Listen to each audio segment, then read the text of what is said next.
Bom, o ministro de Minas e Energia, o Adolfo Saxida, esteve na Câmara mais cedo sendo questionado sobre a questão da política de preço, que precisa realmente ser debatida.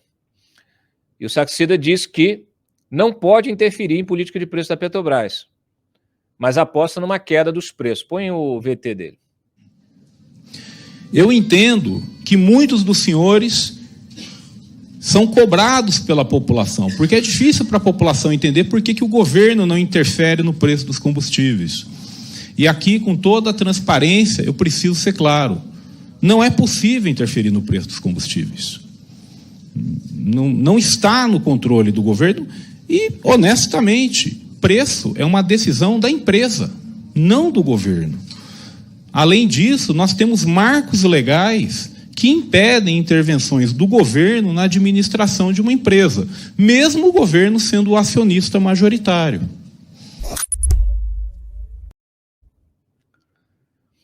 Por isso que eles querem mudar a lei das estatais, nominada ali pelo Adolfo Saxida, para poder interferir, tá?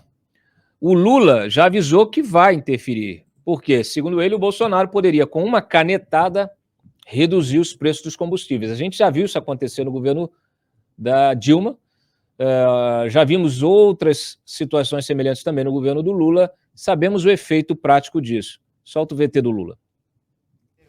Veja, uma coisa absurda, porque a primeira coisa que ele tenta fazer é jogar a responsabilidade da sua incapacidade diuturnamente em cima dos outros. Quando o Pedro Parente adotou a PPI, o preço de paridade internacional, ele não levou para o Congresso Nacional.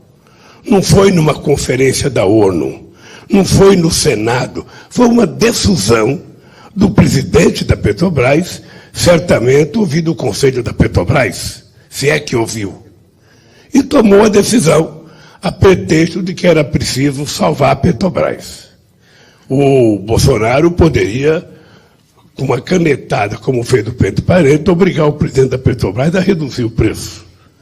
Ele poderia ouvir o conselho da Petrobras e reduzir o preço.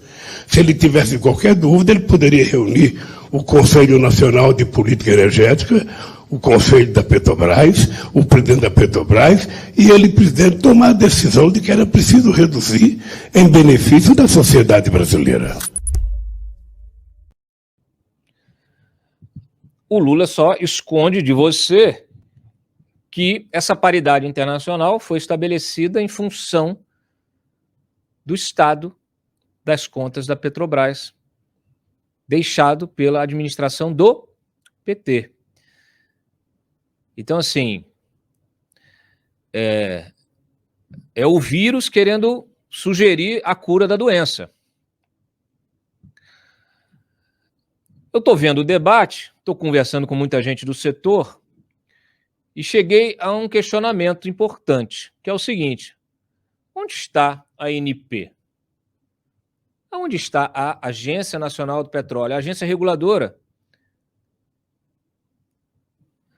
Está praticamente omissa nesse debate. Eu não vejo a ANP participando ativamente, não vejo ela sendo requisitada pelo governo como agência reguladora, por exemplo, para fiscalizar as refinarias. Saber se as refinarias brasileiras estão produzindo na sua carga máxima, se estão 100% operacionais, ou se estão reduzindo a operação a 80%, 70%, 60%, para dar margem para a Petrobras importar o combustível de fora. Ah, não, a gente está precisando importar. Está precisando importar. Tá, mas espera aí. As refinarias daqui estão produzindo? Estão já 100%? E o mercado, e aí não estão dando conta do mercado interno, é isso? Ou está havendo uma suboperação das refinarias e isso sendo compensado com importação de combustíveis de outros países. Mas mais uma pergunta. Os importadores estão trabalhando com eficiência? E se a Petrobras aplica a paridade internacional para a importação, não deveria fazer o mesmo para a exportação? É justo que os brasileiros paguem o preço internacional do barril enquanto os chineses compram o nosso óleo mais barato?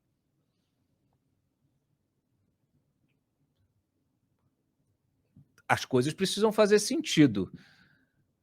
Há quem defenda que a paridade de exportação, aliás, ampliaria a remuneração dos acionistas e ainda teria o condão de atrair outros investidores, mantendo a sustentabilidade de longo prazo com base no princípio básico da competitividade internacional. Se a gente está usando paridade internacional, vamos usar para importação e para exportação. Não faz sentido a gente vender o nosso óleo mais barato e importar mais caro, a preços de referência diferentes. Então, internacionaliza tudo e vamos usar o mesmo preço para tudo, a mesma tabela para tudo. Além disso, a ineficiência de operações de refino e de importação também deveria ser punida pela ANP com novos leilões dessas operações e não lançada no preço de 93% da gasolina produzida, de 74% do diesel, de 80% do GLP. Então, assim, a questão é, longe de uma CPI eleitoreira ou de uma MP draconiana, o caminho passa por um debate amplo com todos os atores.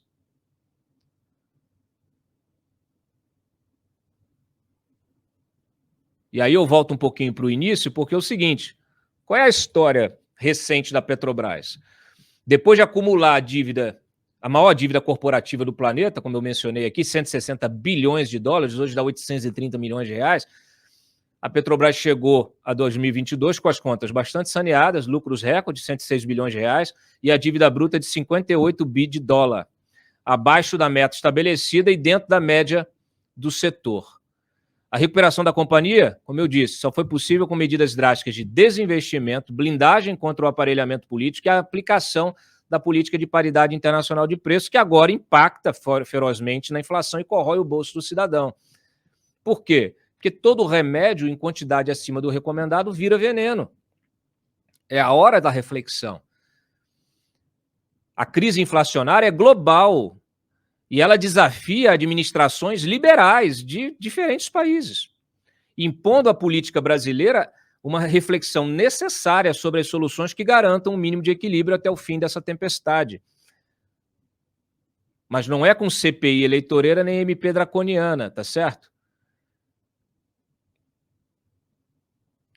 Parece que nossas lideranças políticas ou estão muito mal assessoradas ou mal intencionadas. Querem uma intervenção branca na Petrobras enquanto abrem mão do poder regulatório do Estado e não enfrentam a urgente questão de segurança energética. Vejam, a concessão, como é o modelo liberal? O modelo liberal é você reduz o tamanho do Estado, privatiza essas estatais e coloca as agências reguladoras para fiscalizar. O que a gente percebe é que o governo não menciona agência reguladora. Ele parece que a agência reguladora não existe, não tem função. E quer cobrar diretamente da empresa. Onde está? Onde está? Cadê a fiscalização das refinarias? Dos importadores? Relatórios de eficiência? Onde estão? O Congresso, você viu a cara dos senadores ali. 90% deles não entendem do que estão falando, do que estão ouvindo, inclusive. Tudo assim, com a cara assim de espantado, sem saber. Se informem. O fato é que é preciso enfrentar essa questão urgente da segurança energética, porque ela não é exclusiva do Brasil, ela é global, planetária. E o mercado brasileiro de energia tem, sim, vantagens comparativas que ainda o tornam atrativo ao investimento estrangeiro. Só que esse potencial, ele se perderá numa economia destroçada e sem consumidores. E isso deveria interessar sobremaneira aos acionistas da companhia e os agentes reguladores, tá? Então fica aqui o meu recado.